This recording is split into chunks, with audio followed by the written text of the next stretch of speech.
Hi, my name is Sarah. I'm writing this email because something really strange happened to me. I live in India, and this happened about 2 years ago when I was 16. I live with my parents and 2 older brothers. In our neighborhood, there are only about 10 houses built in the same style, 2-story houses. My parents and I sleep on the first floor, and my brothers sleep on the second. So it was just like any other morning. I woke up and my mom and older brother, Allie, were talking in another room. They were loud, but I didn't really pay attention. I was brushing my teeth and getting ready for school when my brother came into my room and jokingly said, "Want to see a ghost? Come here." I was so confused and a little creeped out. He walked to my parents' room and pointed to the window. "Look." There was a huge road in front of our house, and I saw a man standing in the middle of it, wearing a shawl. It was winter, and the fog was thick outside, making it hard to see. He was looking to the left, where there were bushes and dense trees. It looked like a small forest. My mom was terrified, having never seen him in our neighborhood, but I thought he was waiting for someone. We watched him for about 10 minutes, and what really gave me the creeps was that he just kept staring at the bushes without moving a muscle. Then we shrugged and started getting ready for the day. My older brother Assad used to always take me to college on his scooter, and as we were leaving, I saw the man standing in the middle of the road, still facing the bushes. My brother passed him, and I watched him closely for a few seconds. He was wearing white pajamas and a light brown kurta. His shawl was off-white and covered him from head to knee. I could only see his eyes, and when my eyes met his, a shiver ran through my body. I could only see his eyes, but I could tell he was smiling, and his smile seemed to be a wide grin. I got goosebumps.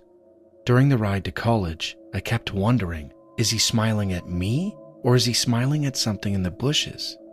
Once I got there, I quickly forgot about it and focused on my day. I left the university around 3 p.m.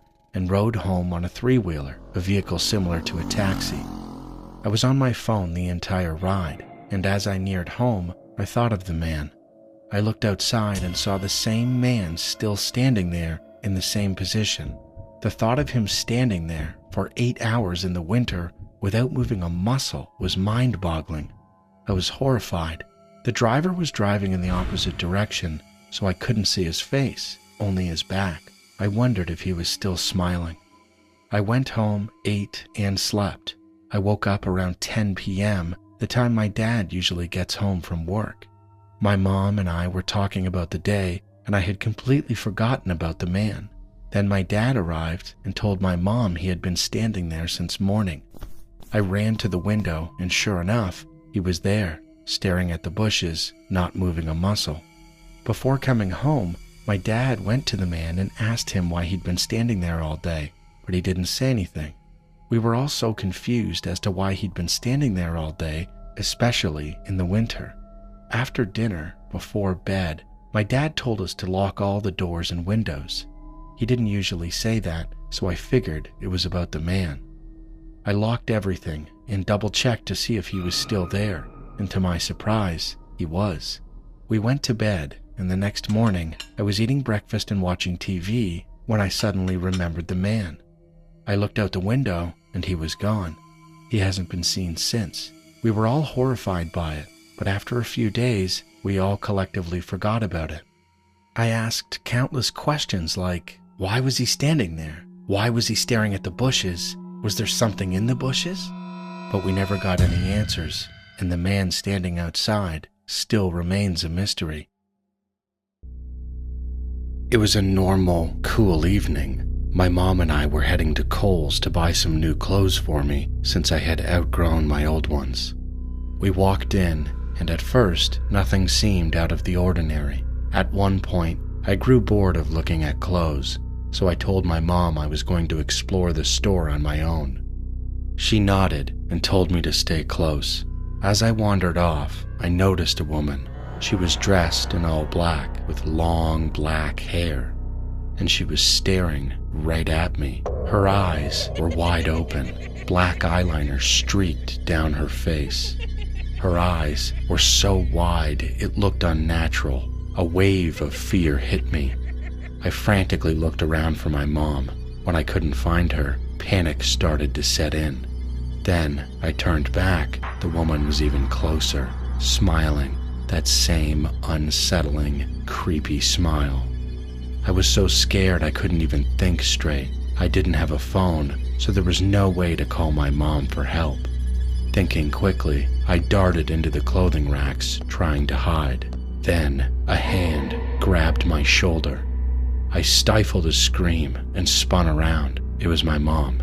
Relief washed over me, even as she scolded me for running off, but her words barely registered. My mind was locked on the woman. The woman could still be out there, watching, waiting. Then, my mom's tone shifted. Her face grew more serious. She asked if I had seen a woman with long black hair and wide eyes. My heart skipped a beat. She had just described the exact woman I'd seen. I told her yes, that I had seen her, and that I was terrified. My mom nodded. She quickly paid for our things, and we left. Nothing happened after that, but the image of her never left me. Her eyes, her wide smile, even now, it still gives me chills. My name is Zama, and I'm from South Africa. In August of 2024, something terrifying happened to us. I live in a 2-bedroom apartment in a block of flats with my 9-year-old daughter Coco. One Sunday at 2:30 a.m., we were fast asleep with all the lights off, as we usually are. Then I suddenly woke up to the sensation of someone reaching for my tablet right beside me. At first, I thought it was my daughter Coco.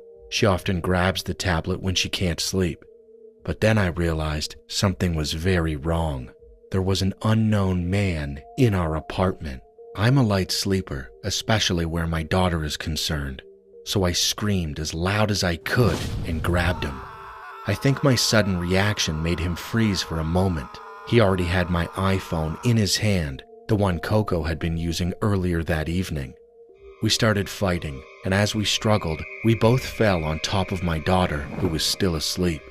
I was terrified, thinking if he overpowered me, he'd go for her next. I pushed him out of my room and into the living room. I was just trying to get him out. In a panic, I grabbed pots and pans and threw them at him, anything I could find.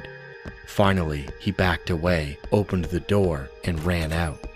I was in shock, thinking the door must have been unlocked, but later discovered he had crept in through the bathroom window. We live on the 2nd floor, and I never thought to lock that window. I assumed it was safe. He was skinny enough to step on the balcony rails and squeeze through the burglar guards. Once inside, he unlocked the front door so he could escape quickly if he needed to.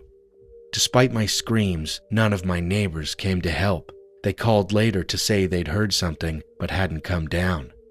I was devastated, but at least I managed to cancel my bank cards on Apple Pay before any payments went through. We don't live in that apartment anymore. We're okay, but we're scared of living alone for now. A few days later, we found out there was a group of thieves targeting homes in our area. I was the only person who woke up during the break-in. Others lost much more valuable items. 2 days after our incident, one of the thieves was found dead in the morning. I don't know whether it was the same man who entered our apartment, and honestly, I don't much care. They chose that life.